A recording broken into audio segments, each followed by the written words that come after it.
Marjorie Taylor Greene, the prophet of cosmic chaos and government gusts in the annals of American political history, few figures have emerged quite like Marjorie Taylor Greene, a woman who seems to have stumbled out of a fever dream scripted by H.P. Lovecraft and edited by the writers of South Park.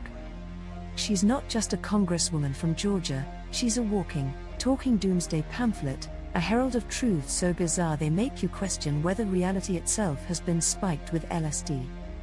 From Jewish space lasers torching California to the government twirling its mustache over weather control panels, MTG's worldview is a carnival of the deranged, a funhouse mirror reflecting a nation that's maybe, just maybe, lost the plot. Let's take a stroll through her greatest hits, shall we? Buckle up, because this ride's about to get dark, funny, and deeply unhinged. Now before we move on, please help a small channel grow. Please like and subscribe. If you have any comments, good or bad, leave them below. Back to the story. Act 1, The Space Lasers of Zion. Picture it, California, 2018. Wildfires rage, homes crumble to ash, and the air smells like despair and barbecue gone wrong. A tragedy, right? Not if you're Marjorie Taylor Greene. While the rest of us were blaming dry brush and climate change, MTG squinted into the void and saw something far more sinister: Jewish space lasers. Yes, in a now infamous Facebook post, she suggested the campfire was sparked by solar energy beams funded by the Rothschild banking dynasty, presumably fired from an orbital menorah. It's the kind of theory that makes you laugh until you realize she's serious, and then you laugh harder because, well, what else can you do? Imagine the scene: a shadowy cabal of bankers in yarmulkes, sipping Manischewitz and cackling as they adjust their space lasers settings from toasty to apocalypse. Meanwhile, down below, firefighters are scratching their heads, wondering why their hoses are melting. It's dark comedy gold, The Producers meets Independence Day, with a dash of anti-Semitic fan fiction. MTG didn't just stop at posting it, she doubled down, claiming she was being censored for daring to speak the truth. The truth, apparently, is that Jews have weaponized the sun, and sunscreen sales are part of the cover-up. Next time you're slathering on SPF 50, ask yourself, are you protecting your skin, or your soul? Act 2, Weather Control and the Biden Breeze. If space lasers weren't enough, MTG has also gifted us the notion that the government controls the weather. Hurricanes? Tornadoes? That random drizzle ruining your picnic? All courtesy of Uncle Sam's secret meteorological joystick. In October 2024, as Hurricane Helene tore through the southeast, Marjorie took to X to darkly hint that they could manipulate storms, possibly to punish red states or drown her voter base. Who's they? The Democrats? The deep state? The National Weather Service with a grudge?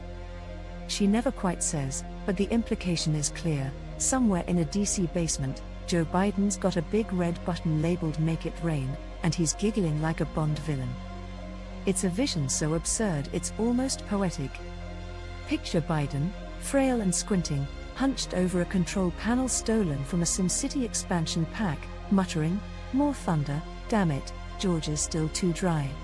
Meanwhile, MTG's out there in her raincoat, shaking her fist at the sky, screaming, "I know your game, Sleepy Joe." It's funny until you realize she's not alone, thousands of her followers nod along, eyeing every cloud with suspicion. The dark twist? If the government did control the weather, they'd probably aim a Category 5 at Congress just to shut her up. Alas, no such luck. Act 3, The QAnon Gospel and Other Delights. Before she was a congresswoman, MTG was a devout disciple of QAnon, that sprawling conspiracy where an anonymous internet prophet promised a reckoning against a cabal of cannibalistic pedophiles running Hollywood and DC. She didn't just dip her toe in, she dove headfirst, calling Q a patriot and suggesting the 2020 election was stolen by Satan-worshipping Democrats who drink baby blood smoothies. It's the kind of rhetoric that's hilarious in its excess, until you remember she's got a vote on Capitol Hill and a loaded gun in her purse. Her QAnon phase gave us gems like the idea that school shootings might be false flags to disarm America, or that Obama was a Muslim sleeper agent plotting our doom. Its dark satire come to life, a world where every tragedy is a stage play, every politician a lizard in a skin suit, and MTG's the only one with a script. The comedy lies in the sheer audacity. Imagine her at a PTA meeting, whispering, "Sandy Hook was CGI, Karen, wake up." The darkness? She's not whispering anymore, she's shouting it from a podium, and people are cheering. Act 4, the Gazpacho Police and Beyond. Not all of MTG's insanity is grand conspiracy, sometimes it's just gloriously stupid. Take her 2022 rant about Nancy Pelosi's Gazpacho Police, a slip-up where she meant Gestapo but instead conjured a vision of soup-wielding enforcers patrolling the Capitol. It's peak MTG, a brain fart so absurd it's almost performance art. You can't help but picture it, jackbooted chefs in aprons, splashing lawmakers with cold tomato bisque, barking, "Obey or it's fishy soirs next." She didn't even blink, plowing ahead as if Gazpacho tyranny was a real threat. It's funny because it's dumb, it's dark because this woman sits on committees that affect your life. Then there's her beef with big meat, not a typo, but her term for lab-grown meat conspiracies.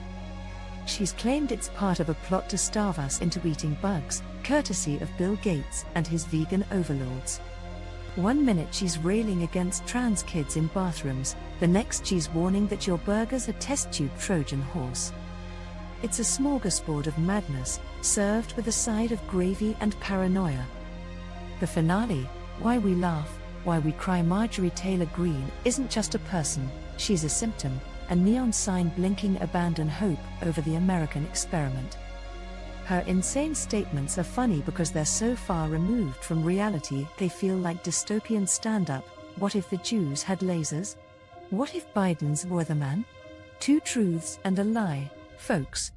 But the darkness creeps in when you realize she's not joking, and neither are the people who elected her. She's a mirror reflecting our collective exhaustion, a nation so numb we'll cheer for a clown wielding a flamethrower just to feel something. In a way, MTG's a tragic figure, a Don Quixote tilting at windmills she's convinced a Rothschild death rays. She's the crazy aunt at Thanksgiving who won't stop about chemtrails, except now she's got a gavel and a megaphone. We laugh to keep from screaming, because the alternative is admitting she's not the outlier, she's the vanguard. Space lasers, weather control, Gazpacho cops, it's a circus of the damned, and Marjorie's the ringmaster, grinning as the tent burns down. So here's to you, MTG, may your skies stay clear, your soup stay cold, and your lasers stay fictional. The rest of us will just be over here, giggling through the apocalypse. Please like and subscribe.